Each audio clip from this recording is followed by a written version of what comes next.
Because we are often saved by different things, although not always. I mean, a huge aspect of this community has been beginning to mine the history of whiteness in the United States, and the way that the notion of white identity is something that's been completely made up, but then fostered and fabricated and built upon as a way of securing a certain group of people in the world over and against another group of people, and in fact does so in a really insidious way, because it takes a whole bunch of people who should be in solidarity with a whole bunch of other people, and it divides them and pits them against each other, so that like 4 people, statistically speaking, over here reap all the rewards.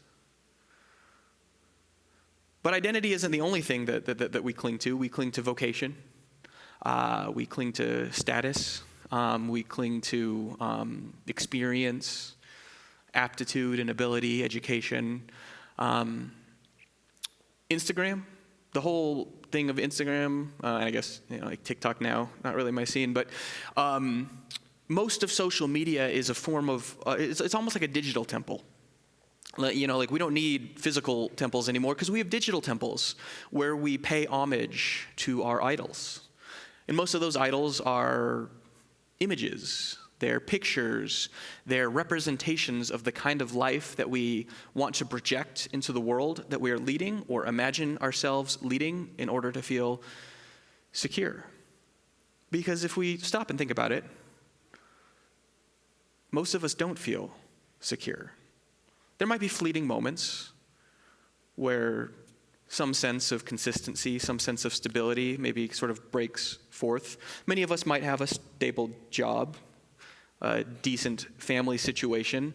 We might be okay, well off, but if not materially, and by that I mean like financially at the level of food and shelter and things like that, if not materially, and I don't want to presume that anyone here is necessarily secure on that front, but if not there, then at least emotionally, spiritually, existentially, we don't feel secure. There are so many things that we are bombarded with, that we pursue, that we fantasize about, that we think is going to bring about a kind of salvation, a kind of wholeness, a kind of final oneness that will make us feel at peace. And maybe some of us are coming from a tradition where on some level we knew that maybe that's not for this life, and so we've sort of been projecting those fantasies, those idolatries off into the post-mortem future, heaven. That's where we get that idea. And then for others of us, we're trying to live in the now.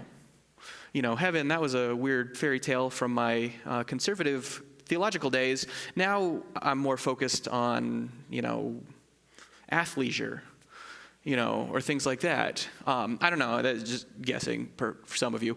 But something, some idol, some fantasy that we can imagine, if and when we are able to achieve it, will have arrived.